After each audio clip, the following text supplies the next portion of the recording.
জনপ্রিয় অভিনেত্রী নাজিয়া হক অর্ষা মন্তব্য করেছেন, চাকরির নিশ্চয়তা যেখানে তলানিতে সেখানে শিক্ষিত তরুণদের টিকটক বা অন্যান্য ডিজিটাল প্ল্যাটফর্মের দিকে ঝুঁকে পড়া স্বাভাবিক। যদিও তিনি কন্টেন্ট ক্রিয়েশনকে সমাজের সময় নষ্ট হিসেবে দেখেন, তবুও এটাকে নেতিবাচক দৃষ্টিতে মূল্যায়ন করেন না।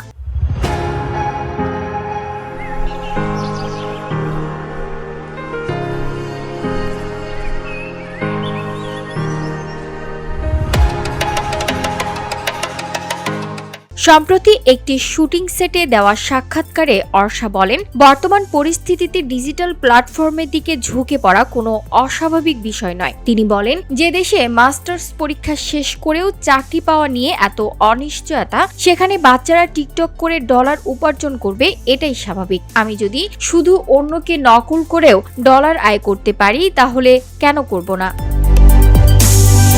অভিনেত্রী আরও উল্লেখ করেন, সৃজনশীলতাকে কাজে লাগিয়ে যারা ডলার উপার্জন করছেন তারাই প্রকৃতভাবে স্মার্ট ও উদ্যোগী। তিনি বলেন, প্রায় বিভিন্ন সংবাদ মাধ্যমে পড়ি একজন মাস্টার্স বা ডিগ্রি পাশ করা যুবককে বিশ্ববিদ্যালয় ঘুরে চা বা ফুচকা বিক্রি করতে হচ্ছে। এটা খারাপ কিছু নয়, কিন্তু মাস্টার্স পর্যন্ত পড়ার পর একজন তরুণের প্রায় 25 বছর চলে যায়। এরপরেও কয়েক বছর চাকরি না পেলে তার পরিবার ও নিজের দীর্ঘ বিনিয়োগের ফলাফল কি হয়?